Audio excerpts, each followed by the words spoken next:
बर्तमान देखंतु भत्ता टंका को नहीं आउ गोटे खुशी खबर आसी जहाँकि समस्त मिल 3500 टंका। माननीय मुख्यमंत्री मोहन चरण माझी किछि दिन तले भत्ता टंका वृद्धि करथिले, जहाँकि 3500 टंका भत्ता टंका देवाई राज्य सरकार घोषणा करथिले। सेथिरे किंतु थिला जो मानकु 80 वर्ष होतुबो, जो मानकु 80 वर्ष होतुबो ता सहित जो भिन्नक्षम रहिचंती से भिन्नक्षम मानकु 80% रु कम होई नथिबो सेमानकु राज्य सरकार भत्ता टंका 3500 देवाई घोषणा करथिले।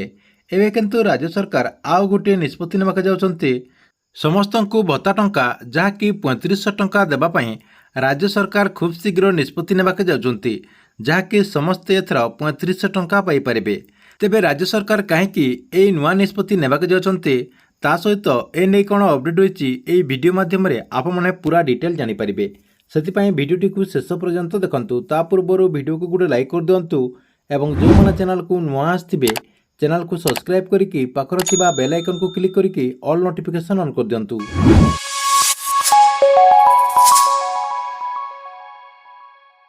आपण माने समस्ते जानिछंती जे किछि दिन तले माननीय मुख्यमंत्री मोहन चरण माझी जहाँकि भत्ता टंका वृद्धि करचंती। भत्ता टंका 3500 टंका देवाई राज्य सरकार वृद्धि करचंती।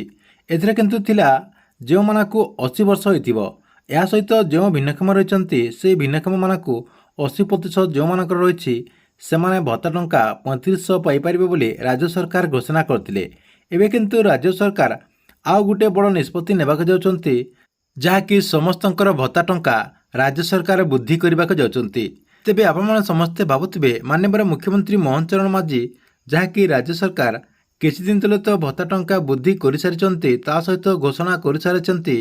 एबे किंतु कहीं नुआ निष्पत्ति नेबाक जाउछंती।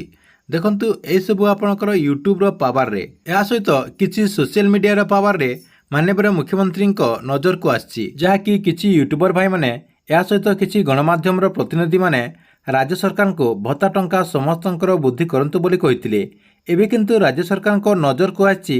तेबे राज्य सरकार खूब शीघ्र ए नै बड़ निष्पत्ति नहीं पारंतु बोली अपडेट होईछि, जहाँकि कम दिन भितरे समस्तंकर भत्ता टंका राज्य सरकार हुए तो वृद्धि करि पारंतु बोली जानिबाकु मिलछि। कहीं राज्य सरकार जो 80 वर्षर लोक मानकु या सहित जो 80% भिन्नक्षम मानकु भत्ता टंका 3500 देवाई घोषणा करथिले, सेथिरे किंतु लोक माने अशांति रहउचंती, जहाँकि जन असंतोष रहउछि। जहाँकि लोक माने कहउचंती जे राज्य सरकार निर्वाचन टाइम रे कहिथिले गोटे कथा, ता सहित तांकर जो मैनिफेस्टो रहिछि से मैनिफेस्टो रे गोटे कथा कहिचंती, हेबे एई पटे करूचंती गोटे कथा। सेतिपई सबुआडे जन असंतोष रहिछि। आपण माने समस्त जानिथिबे राज्य सरकार निर्वाचन टाइम रे समस्तंकर भत्ता टंका वृद्धि करबा पई कहिथिले, जहाँकि राज्य सरकार समस्तंकर भत्ता टंका 3000 टंका रु 3500 टंका करबा पई घोषणा करथिले। एबे किंतु राज्य सरकार किछि निर्दिष्ट लोकंकर भत्ता टंका जेहेतु वृद्धि करचंती, एबे सबुआडे जन असंतोष देखबाकू मिलिछि, जहाँकि सबुआडे आलोचना करचंती। जेहेतु राज्य सरकार भत्ता टंका वृद्धि कले राज्यर समस्तंकर भत्ता टंका वृद्धि करबा कथा। जेहेतु राज्य सरकार 80 वर्षर लोक मानकु ता सहित 80% जो भिन्नक्षम रहिचंती तांको पई 3500 जेहेतु करचंती, आउ बाकी जो अन्य माने रहिचंती जहाँकि 60 वर्षर 70 वर्षर जो लोक माने रहिचंती या सहित जो आपणकर विधवा भत्ता रही ता सहित जहाँ भी आपणकर भत्ता रही से भत्ता टंका किछि ना किछि राज्य सरकार वृद्धि करबा कथा। जेहेतु आपणकर 80 वर्षर लोक मानको ता सहित आपणकर 80% जो भिन्नक्षम रहिचंती तांको पई राज्य सरकार जेहेतु 3500 टंका कले एमानक पई 3000 टंका कम से कम करबा कथा बोली सबुआडे आलोचना करा जाउची। एथिपई राज्य सरकार पुणी थरे नुआ निष्पत्ति नेबाक जाउचंती।